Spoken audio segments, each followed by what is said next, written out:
What is up, you guys? It is your boy, Brenton Biggers here, and welcome to another video. In today's video, we are going to be talking about the Arizona Cardinals. So, yes, we're back on the series. It's been a fun series so far, but this is like one team that I wasn't looking forward to talk about. I don't know why, because this team doesn't really have a lot of optimism heading into the season.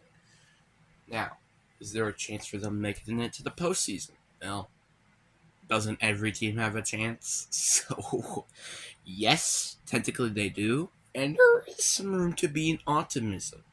You did get a new head coach, you got a new GM, you had a good draft. That's kind of about it, but that's kind of what the Giants' offseason was when you think about it. They got a new GM, they got a new head coach, stayed relatively quiet in free agency, and end up having a really good draft outside of the other rounds except the first one.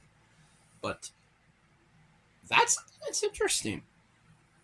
Just to think it in that way. Obviously, do I think they're going to be like the Giants this year? Unfortunately, probably not. But well, I say unfortunately because well, that's just what happens. But I do think that this team has a couple of things to maybe look forward to heading into the season. So they're kind of like the Texans sort of this year. Well, from last year, not this year. That's a different story. Um, our is our head coach the guy? So like, kind of like the Bears, see some potential, but not quite winning games. You know, like keep it close, but not winning. That's the most important thing for them.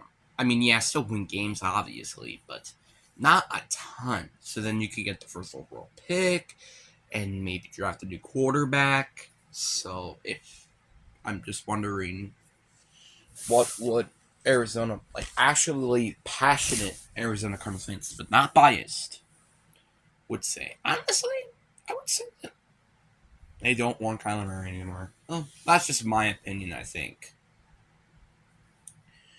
But the Cardinals have that to look, and also potentially getting the first overall pick, which that could definitely help with their team this year. And they also get 2 first round picks. So let's say somehow they made it to the postseason, and the Texans, let's say, have like a 6-11, 7-10 record. They still potentially get like a top 15 pick still. So they're so no matter what, they probably end up with a top 15 pick. And that's just a fact. Like, unless they both somehow do well, which I don't think that's going to happen. But this is definitely, I think, something that Cardinal fans can look forward to. Just, I don't think they should be watching the game entirely. But at least they have something to look forward to, which is not so much with the Tampa Bay Buccaneers, but yeah.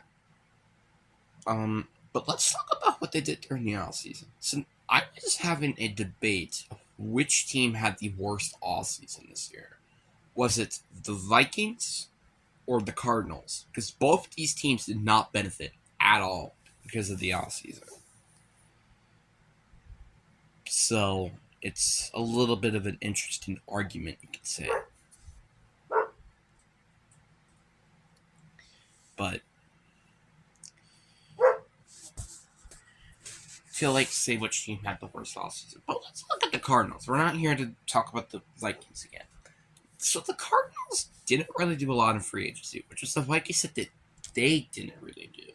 They actually did end up getting like a couple of guys, but that's really it. This team didn't really do a lot. They were relatively quiet in free agency. Like, they let loose with DeAndre Hopkins, which I'm surprised they didn't get anything for him because they could have probably gotten at least, in my opinion, a third round pick. With which is still stupid to say because, like, he's arguably, I think, still a top 10 receiver, even if he's injury prone. Like, if we're talking about players on the field, I think, like, on the field, just not like in terms of, like, let's say, like, completely remove the health or suspended thing out of the window. DeAndre Hopkins is easily a top 10 receiver or even top 5. And they didn't get anything for him. And that's kind of sad to say the least. But does that mean that this team did it benefit? Probably not. But who knows? They also, unfortunately, had AJ Green and JJ Watt retired. So that's not a good thing either. And I'm pretty sure other players, Byron Murphy got cut, Zach Allen got cut. And unlike the Denver Broncos, they actually didn't address that position in free agency. So this is like a team that was really just trying to let go of players, and I was kind of sad to say the least. I do think their defense will get better this year, but their offense is probably not going to be as good. Marquise Brown, if he could stay healthy, has potential to be an over 1,000-yard receiver, but that's just potential, and I'm not saying that's actually going to happen. They just still have, though, a top 10 tight end in Zach Ertz, so that's not that bad. Like, their offense is still relatively decent when healthy. Like, Kyler Murray is an average quarterback. Marquise Brown is an average receiver. Zach Ertz is a good tight end. Their O-line is kind of decent or average. The running back is decent. It's kind of a relatively mid type of offense. It's just like their defense that really makes this team fall apart.